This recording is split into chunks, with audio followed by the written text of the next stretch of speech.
اردو نظم کی ابتدا کا جائزہ پیش کیجیے۔ پہلا سوال، یہ لیکچر 12ویں جماعت کے لیے، اس سے پہلے ہم نے یہ نظم مکمل کر لی۔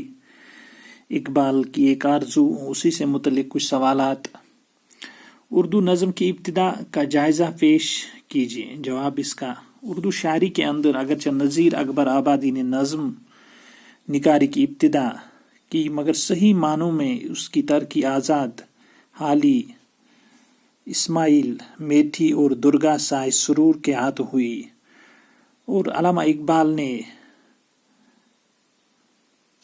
اوج کمال تک پہنچایا۔ اکبر نے طنز و ظرافت کی رنگا رنگی سے اردو نظم نگاری کو گلہائے رنگا رنگ کا ایک حسین گلدستہ بنا دیا۔ تو نذیر اکبر آبادی کی نظم نگاری جو ہے، مانی جاتی ہے کہ وہاں سے باقاعدہ طور پر ابتدا ہوئی، تو پھر اس کی ترقی سر سے تحریک کے دوران آزاد حالی اور اسماعیل میٹھی، باقی درگا سائے سرور نے بھی، پھر علامہ اقبال نے اس کو اوج کمال تک پہنچایا۔ اکبر نے طنز و ظرافت کی رنگا رنگ سے اردو نظم نگاری کو گلہائے رنگا رنگ کا ایک حسین گلدستہ بنا دیا۔ غرض 20ویں صدی کے آغاز ہی میں جدید نظم نگاری نے کافی ترقی کر لی۔ اس زمانے میں چند ممتاز شعراء درگا سائے سرور، پنڈت بریج نارائن چک-بست، شوق کدوائی، نظم طباطبائی، ظفر علی خان، تلوک چند محروم، جوالا پرساد برق، صفی لکھنوی، علامہ اقبال، عظمت اللہ خان، سیما اکبر آبادی، جوش حفیظ جالندھری، احسان بن دانش وغیرہ ہیں۔ تو یہ کچھ شعراء ہیں جنہوں نے نظم کی ترقی میں اہم رول ادا کیا۔ تو 20ویں صدی کی ابتدا میں جدید نظم نگاری نے کافی ترقی کی، اور پھر ممتاز شعراء درگا سائے سرور، پنڈت بریج نارائن چک-بست کی آپ نے نام سنایا، ان کی نظمیں بھی سیلبس میں شامل ہیں۔ شاید 11ویں جماعت میں ان نے قومی اور وطنی نظمیں لکھی۔ شوق کدوائی، نظم طباطبائی نے بھی بہت اچھی نظمیں لکھی ہیں۔ ظفر علی خان، تلوک چند محروم، جوالا پرساد برق، صفی لکھنوی، علامہ اقبال، جن کی نظم یہاں ہمارے سیلبس میں شامل ہے۔ ایک آرزو، بہت بڑے شاعر، نظم کے بھی اور غزل کے بھی، عظمت اللہ خان، سیما اکبر آبادی، جوش ملی آبادی، حفیظ جالندھری۔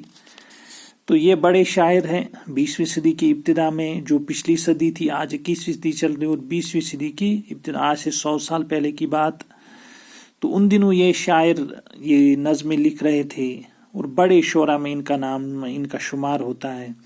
مشہور نظم نگاروں میں فراق ساگر نظامی، مجاز، اختر شیرانی۔ پھر ترقی پسند تحریک کا دور آتا ہے، اور اس میں فراق ساگر نظامی، مجاز، اختر شیرانی، علی سردار جعفری، اختر الایمان، کیفی اعظمی، میرا جی، نون میم راشد، فیض احمد فیض، سلام مچھلی، شہری وامق جون پوری وغیرہ ہے۔ تو یہ بڑے شاعر، فیض احمد فیض خاص کر، مجاز، فراق، علی سردار جعفری، اختر الایمان، سب بڑے شاعر ہیں۔ میرا جی، نون میم راشد، یہ بعد کے شاعر ہیں۔ فیض احمد فیض، بہت بڑے شاعر اردو کے اور دنیائے ادب کے۔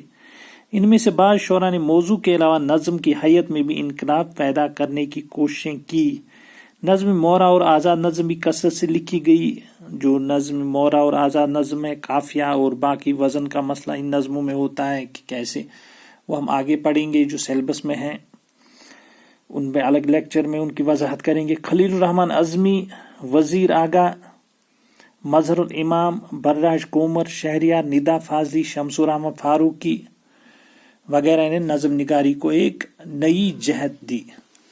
تو یہاں پہ ہم تھوڑا اس کی علامہ اقبال کے حالات زندگی اس میں تھوڑا پڑھیں گے، اس لیکچر میں ایڈ کریں گے، چونکہ لیکچر ابھی ٹائم ہے اس میں۔ علامہ اقبال 9 نومبر 1870 کو سیالکوٹ میں شیخ نور محمد کے گھر پیدا ہوئی۔ اقبال کے آباء و اجداد 18ویں صدی کے آخر یا 19ویں صدی کے اوائل میں کشمیر سے ہجرت کر کے سیالکوٹ آئے تھے، اور محلے کھیتیاں میں آباد ہوئے۔ علامہ نے ابتدائی تعلیم سیالکوٹ کشمیر النجات تھے، کشمیر کے رہنے والے ان کے آباء و اجداد، پھر وہ ہجرت کر کے سیالکوٹ چلے گئے تھے، اور وہیں پہ سیالکوٹ میں ان کی پیدائش ہوئی تھی اقبال کی۔ مشن ہائی اسکول سے میٹرک اور مرے کالج سیالکوٹ سے FA کا امتحان پاس کیا۔ زمانہ طالب علمی میں انہیں میر حسن جیسے استاد ملے، جنہوں نے آپ کی صلاحیتوں کو بھانپ لیا اور ان کے اوصاف آپ کی صحیح رہنمائی کی۔ تو یہ آپ کتاب سے بھی پڑھ سکتے ہیں یہ چیزیں، بہرحال یہاں پہ ہم پھر بھی ان کو دہرائیں گے۔ FA کرنے کے بعد آپ اعلیٰ تعلیم کے لیے لاہور چلے گئے اور گورنمنٹ کالج لاہور سے BA اور MA کے امتحانات پاس کیے. یہاں آپ کو پروفیسر آنر جیسے فاضل شفیق استاد مل گئے جنہوں نے اپنے شاگرد کی رہنمائی میں کوئی کسر اٹھا نہ رکھی. 1905 میں علامہ اقبال اعلیٰ تعلیم کے لیے انگلستان چلے گئے، جس کو ہم کئی کتابوں میں لکھا یورپ چلے گئے، اور کیمبرج یونیورسٹی میں داخلہ لیا اور پروفیسر براؤن جیسے فاضل اساتذہ سے رہنمائی حاصل کی. بعد میں آپ جرمنی چلے گئے جہاں میونخ یونیورسٹی سے آپ نے فلسفہ میں PhD کی ڈگری حاصل کی. ابتدا میں آپ نے MA کرنے کے بعد اورینٹل کالج لاہور میں تدریس کے فرائض سر انجام دیے، لیکن آپ نے بیرسٹری کو مستقل طور پر اپنایا. وکالت کے ساتھ ساتھ آپ شعر و شاعری بھی کرتے رہے، سیاسی تحریکوں میں بھرپور انداز میں حصہ لیا. 1922 میں حکومت کی طرف سے سر کا خطاب ملا تو پھر وکالت بھی کی، اورینٹل کالج میں تدریس کے فرائض بھی انجام دیے اور کیمبرج یونیورسٹی میں بھی پڑھا. جرمنی چلے گئے، پھر فلسفہ میں PhD کیا میونخ یونیورسٹی سے. 1922 میں پھر حکومت کی طرف سے سر کا خطاب ملا جو برطانوی حکومت تھی. سر ایک اعزاز تھا، جس طرح آج یہاں پدم شری یا پدم بھوشن یا باقی جو ایوارڈ ملتے ہیں، ساہتیہ اکیڈمی سے کچھ ایوارڈ ملتے ہیں یا اعزاز ملتے ہیں، بھارت رتن، اس وقت سر کا خطاب برطانوی حکومت دیتی تھی. 1926 میں آپ پنجاب لیجسلیٹو اسمبلی کے ممبر چنے گئے. آپ آزادی وطن کے علمبردار تھے اور باقاعدہ سیاسی تحریکوں میں حصہ لیتے تھے. مسلم لیگ میں شامل ہو گئے اور آل انڈیا مسلم لیگ کے صدر منتخب ہوئے. 1931 میں آپ نے گول میز کانفرنس میں شرکت کر کے مسلمانوں کی نمائندگی کی. آپ کی وفات 21 اپریل 1938 میں ہوئی. تو یہ اقبال ان کا جو حالات زندگی اس پہ ہم نے بات کی کہ اقبال کہاں پیدا ہوئے اور پھر آگے انہوں نے تعلیم کہاں سے حاصل کی، ان کی پیدائش کہاں ہوئی، پھر کن کن اسکول کالج میں پڑھا اور کہاں پہ پڑھایا، وکالت کا پیشہ بھی اختیار کیا اور پھر شعر و شاعری بھی کی، اور پھر ان کا انتقال 1938 میں ہوتا ہے. اور اس طرح یہ باب ختم ہوتا ہے.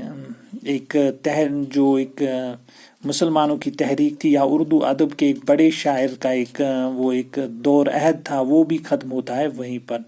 تو باقی سوالات ہم اگلے لیکچر میں ان میں بات کریں گے. شکریہ.